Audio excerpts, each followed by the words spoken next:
Okay, so what we're looking at now is an example of the Z-gap being set too high. Now it's probably not going to be this bad for you guys because it's not normally this far off. I've over-exaggerated this to really demonstrate what you see when the Z-gap is too high. So right now the nozzle is too far from the bed and it's basically printing out very, very sketchy, very scrappy, and this model is not going to be successful.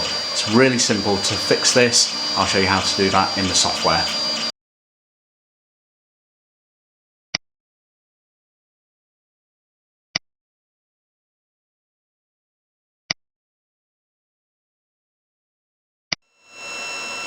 Now this is an example of having the Z-gap set too tight or too close to the bed. So what the nozzle's doing now is it's running over the platform, it's trying to extrude, but it can't because it's too tight onto the bed. So you get this kind of translucent looking material coming out. It's just spread so thinly that it looks translucent. So this is, again, really easy to fix. It's too close to the bed. We just need to increase the Z-gap a bit, which I'll show you in the software.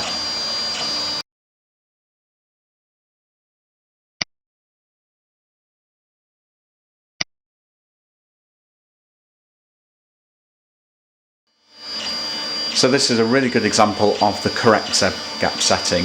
Now, as I showed you in the software, it only requires a change of normally 0.05 increments. You might have to do that once or twice. Once it's dialed in, you can then save that into the advanced settings, and this is the sort of print you'll get on most prints. You might have to dial it in another time if you're printing something a lot wider or that's running a lot faster on the build platform. You might just want to dial that in by another 0.05. But again, once you've got it right, most models you print are going to be at the correct setting.